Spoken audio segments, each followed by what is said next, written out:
Karachi chairman गुलशन Iqbal town doctor Fawad Ahmad की सदारत में ईद उल ज़ुहा पर आलाइशें उठाने और ठिकाने लगाने के ऑपरेशन के इंतज़ामात को सामने रखते हुए मज़ीद बेहतरी लाने के हवाले से इजलास मुनक्किद हुआ, जिसमें town vice chairman Ibrahim Siddiqui समेत यूसी चेयरमैन, वाइस चेयरमैन और अफसरान ने शिरकत की।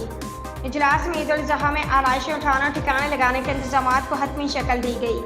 टाउन की जानिब से incharge municipal services Rao Shamshad खिदमात सर अंजाम देंगे, जबकि ईद उल ज़ुहा ऑपरेशन के लिए UC vice chairman Asif Karim को फोकल पर्सन मुकर्रर किया गया, जो मुतल्लिका यूसीज के मुंतखब बल्दियाती नुमाइंदगान के हमरा खिदमात की फरहमी को यकीनी बनाएंगे। चेयरमैन डॉक्टर फवाद अहमद ने इस मौका पर कहा कि ईद उल ज़ुहा पर आलाइशें उठाने और ठिकाने लगाने के काम में यूसी में फ़राइज़ सर अंजाम देने के लिए मुंतखब बल्दियाती नुमाइंदगान मुकम्मल तौर पर अलर्ट रहेंगे। यूसी की हर गली से आलाइशें उठवाई जाएंगी। Sindh solid waste management board की जानिब से जो गाड़ियाँ फराहम की जाएँ, इसका अमला मुतल्लिका यूसी चेयरमैन, वाइस चेयरमैन को रिपोर्ट करेगा।